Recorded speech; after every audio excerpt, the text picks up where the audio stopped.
This is lesson 4 of Makharij and Sifaat series. In this lesson, we continue tackling the sounds of the throat, which has 3 articulation points. The farthest part with the letters Hamza and Ha, which were discussed in lesson 2. The middle part with the letters Ha and Ain, which were discussed in lesson 3. And now, in this lesson, we focus on the last 2 letters coming from the nearest part of the throat, which are Kha and Ghain. So, let's get started. The letters Ghain and Kha are almost identical in how they are produced, with very minor differences. Both of these letters make use of the movement of 2 articulators, or pronunciation organs. First, we make use of the root of the tongue, which is the farthest area of the tongue. Second, we also use the soft palate, and the soft palate is that soft part, which is not bony, located at the furthest area of the roof of the mouth. Both Kha and Ghain need these 2 organs to be properly produced. And since Ghain is produced at a point that is slightly deeper than Kha, we're going to start with Ghain. Ghain is produced when the root of the tongue is raised to be almost touching the soft palate. Agh, agh, أغنياء يغشى يغشى فراغ. And here we gotta notice 2 important things.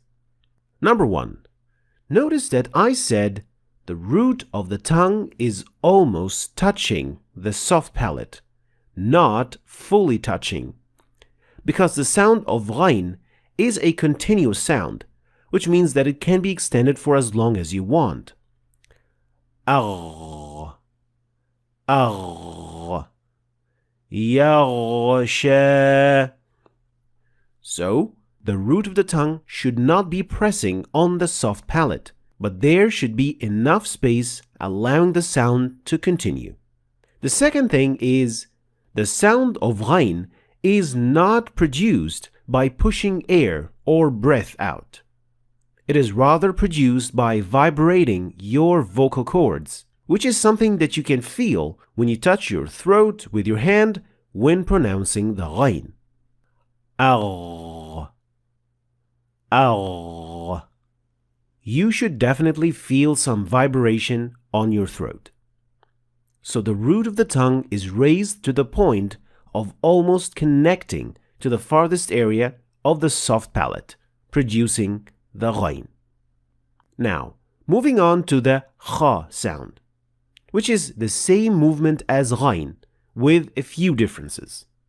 So, Kha is produced when the root of the tongue is raised to the point of almost touching the soft palate.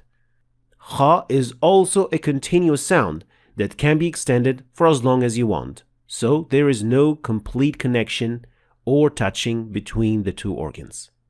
But the first difference is the Kha is produced from an area that is slightly after the Ghain, as you can see in this chart. So, Ghain is a little bit deeper than Kha. The second difference is that the Kha sound is a voiceless sound, which means that it is produced by pushing a gush of air through the opening created between the root of the tongue and the soft palate. To understand what I mean, try touching your throat when pronouncing the Kha sound. You should feel no vibration whatsoever, since you should not be using your vocal cords. Akh, akh. يخرج, يخرج. اختلاف, اختلاف. Now, what are the common mistakes that we should avoid when producing these 2 sounds? We're going to start with the common mistakes of the ghain. The first common mistake is when the root of the tongue is pressed against the soft palate. This is usually caused by exaggerating the pronunciation of ghain, and also happens to most beginners. The result is that the sound will stop and it will sound more like a qaf rather than ghain. It sounds like this. Al-maqdoob yaqasha. While the sound of ghain should flow smoothly and it has the ability to continue. Al-maghdoob yaghsha yaghsha. The second mistake is if the ghain is followed by qaf. There is a chance of mixing both of these two sounds together or assimilating them into one another, since these two sounds are rather close as to where they come from. The mistake sounds like this. تُزِغْ قُلُوبَنَا تُزِغْ قُلُوبَنَا.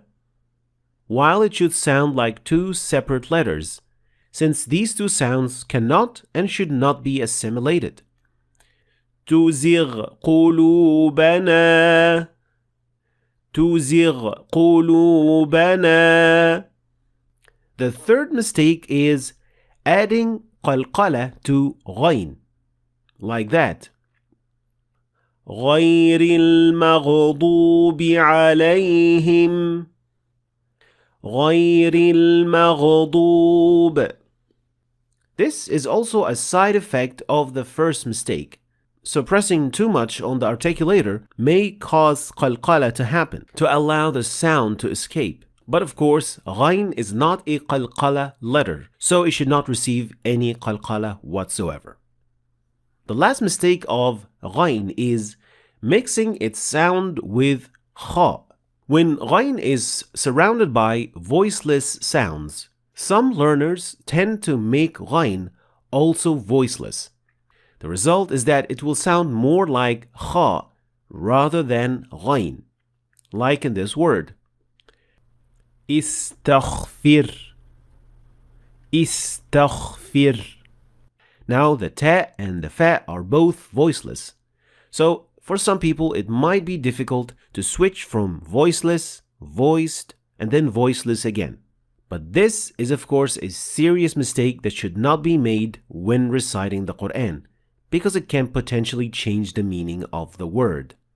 So we should say Istaghfir. Istaghfir. Finally, there is just one mistake to be avoided with the kha, and that is mixing the sound of kha with kind of the sound of snoring. The snoring sound is produced at an area that is much closer to the opening of the mouth rather than the throat. And this mistake is caused by exaggerating the sound of kha way too much. And it sounds like this. يخرج يخرج اختلاف اختلاف. And this is of course not correct because the sound of kha should come from much deeper in the mouth, in fact from the nearest part of the throat. يخرج اختلاف. So the throat as an area of articulation produces these 6 sounds or letters from 3 articulation points. These sounds might be quite challenging in Arabic because of how deep they come from, which makes it almost impossible to observe the movement of the organs. Next lesson, we'll start with the next area of articulation.